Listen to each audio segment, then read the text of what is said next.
I need to create a different version of my resume depending on the law firms or company I'm applying to, especially to match the job description passed through ATS searches? Yeah, definitely, definitely. So I personally, right now, I have 4 different CVs right now. One is for data privacy, one is for tax, one is for general corporate, and one is a general CV that I have made for freelancing work. Since I have a lot of internships under my name, so I'm able to, make all these 4 CVs very distinct. But let's say you have worked in Sai Krishna for their IP team. Now you can have 2 different resumes related to the same work. One can be a general corporate CV, one can be an IP related CV.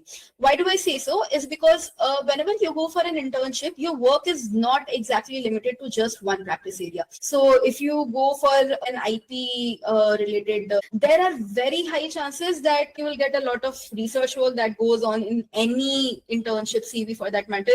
So if you go ahead and apply for a general corporate role, if you go ahead and apply for a tax role, if you go ahead and apply for an IP role, research work is going to be there. So if you make like 3 different CVs, the research, you can always add Sai Krishna as your internship experience for all these CVs. But secondly, let's say if you are in their IP team, there is very high chance that you will also receive a lot of general corporate related work.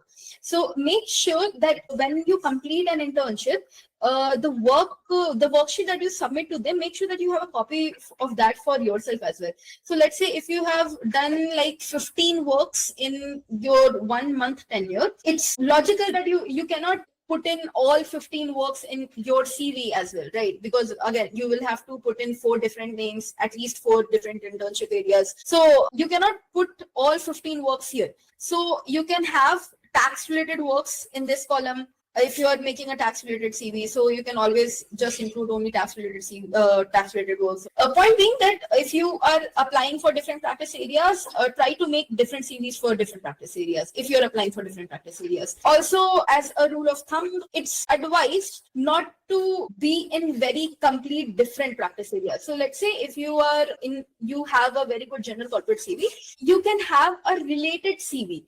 So IP related CV would work well. But then if you're trying to show yourself that you're also well versed in general corporate and you're also well versed in litigation, that won't go well with any recruiter, because these 2 are very poles apart, right? So do not mention these 2 experiences in the same CV. Make different CVs for it, and by the end of your 5 years or even end of your 4 years, you have an idea on which practice area that you want to work into, and then you can make your CV align to that.